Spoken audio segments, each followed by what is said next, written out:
ಪ್ರಿಯರಾದವರೇ, ಯೇಸುಕ್ರಿಸ್ತನ ನಾಮದಲ್ಲಿ ನಿಮ್ಮನ್ನು ವಂದಿಸುತ್ತೇನೆ. ನಾವು ದೇವರ ಹತ್ತಿರ ಹೋಗುವಾಗ ಕೆಲವೊಮ್ಮೆ ಕೆಲ ಕಾರ್ಯಗಳಿಗಾಗಿ ನಾವು ವಿಜ್ಞಾಪಿಸುತ್ತೇವೆ, ಕೆಲವೊಮ್ಮೆ ಕಣ್ಣೀರಿನಿಂದ ಪ್ರಾರ್ಥನೆ ಮಾಡುತ್ತೇವೆ, ಕೆಲವು ಸಮಯಗಳಲ್ಲಿ ವಾಗ್ದಾನಗಳನ್ನು ಹೇಳುತ್ತೇವೆ. ಇಲ್ಲಿ ಒಬ್ಬ ಭಕ್ತನು ಒಂದು ಕಾರ್ಯವನ್ನು ಹೇಳುತ್ತಾನೆ ನೋಡಿರೆ, ಕೀರ್ತನೆಗಳು 30:11 ವಾಕ್ಯದಲ್ಲಿ ದೇವರೇ, ನೀನು ನನ್ನ ಗೋಳಾಟವನ್ನು ತಪ್ಪಿಸಿ ಸಂತೋಷದಿಂದ ಕುಣಿದಾಡುವಂತೆ ಮಾಡಿದೆಯೇ. ನಾನು ಯಾವಾಗಲೂ ಗೋಳಾಡುತ್ತಲೇ ಇದ್ದೆ, ಆದರೆ ನೀವೀಗ ನಾನು ಸಂತೋಷದಿಂದ ಕುಣಿದಾಡುವ ಹಾಗೆ ಮಾಡಿದ್ದೀರಿ. ಇದು ಸಂತೋಷದ ಒಂದು ಅರಿಕೆ, ಆ ಒಂದು ಹರ್ಷವನ್ನು ಪ್ರಕಟಪಡಿಸುವಂಥದ್ದು. ದೇವರೇ, ನಾನು ಯಾವಾಗಲೂ ಗೋಳಾಡುತ್ತಾ ಇದ್ದೆ, ಕಷ್ಟದಲ್ಲಿದ್ದೆ, ಅದನ್ನು ನೀವು ಸಂತೋಷವಾಗಿ ಬದಲಾಯಿಸಿದ್ದೀರಿ, ನಿಮಗೆ ಸ್ತೋತ್ರ. ಅಂದರೆ ದೇವರು ನಮ್ಮಲ್ಲಿ ಕೊಡುವಂಥ ಬದಲಾವಣೆಗಳು, ಆತನುಂಟು ಮಾಡುವ ಆಶೀರ್ವಾದಗಳನ್ನು ನೆನೆಸಿ ದೇವರನ್ನು ಸ್ತುತಿಸುವಂಥದ್ದು, ಆತನಿಗೆ ವಂದನೆ ಹೇಳುವಂಥದ್ದು, ಇದು ಪ್ರಾರ್ಥನೆಯಲ್ಲಿ ಒಂದು ಪ್ರಮುಖವಾದ ಭಾಗ. ನೀವೆಂದಾದರೂ ಆ ರೀತಿಯಾಗಿ ಹೇಳಿದ್ದೀರಾ? ದೇವರೇ, ನಾನು ಯಾವಾಗಲೂ ಗೋಳಾಡುತ್ತಾ ಕಷ್ಟಪಡುತ್ತಾ ಇದ್ದೆ, ಆದರೆ ಈಗ ನನ್ನ ಗೋಳಾಟವನ್ನು ತಪ್ಪಿಸಿ ಸಂತೋಷದಿಂದ ಕುಣಿದಾಡುವ ಹಾಗೆ ಮಾಡಿದಿರಿ, ನಿಮಗೆ ಸ್ತೋತ್ರ ಎಂಬುದಾಗಿ ಹೇಳಿದ್ದೀರಾ? ಹನ್ನಳು ನೋಡಿರೆ, ಹನ್ನಳು ಯಾವಾಗಲೂ ಗೋಳಾಡುತ್ತಾ ಇದ್ದಳು.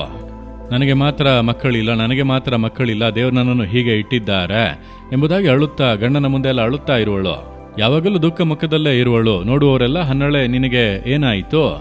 ನನ್ನನ್ನು ದೇವರು ಮರೆತು ಬಿಟ್ಟರು, ನನ್ನನ್ನು ಕೈಬಿಟ್ಟು ಬಿಟ್ಟರು, ನನಗೆ ಮಾತ್ರ ಏನು ಮಾಡುತ್ತಾ ಇಲ್ಲ.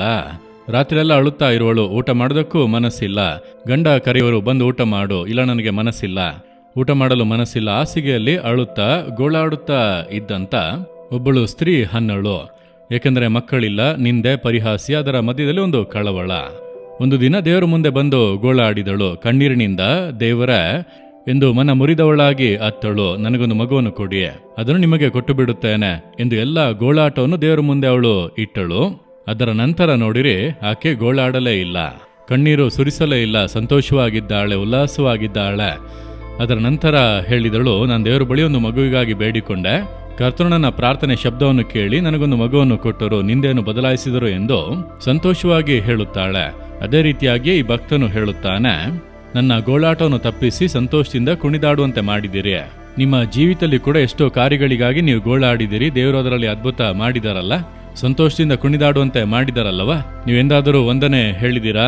ಇಂದು ಹೇಳಿರಿ, ದೇವರೇ, ನನ್ನ ಗೋಳಾಟವನ್ನು ತಪ್ಪಿಸಿ ಸಂತೋಷದಿಂದ ಕುಣಿದಾಡುವ ಹಾಗೆ ಮಾಡಿದಿರಿ, ನನಗೆ ಒಳ್ಳೆಯದನ್ನು ಮಾಡಿದಿರಿ, ನನಗೆ ಅದ್ಭುತವನ್ನು ಮಾಡಿದಿರಿ, ನಿಮಗೆ ಸ್ತೋತ್ರ, ನಿಂದೇನು ಬದಲಾಯಿಸಿದಿರಿ, ಸೌಖ್ಯ ಕೊಟ್ಟಿರಿ, ನಿಮಗೆ ಸ್ತೋತ್ರ ಎಂದು ಹೇಳುವಿರಾ?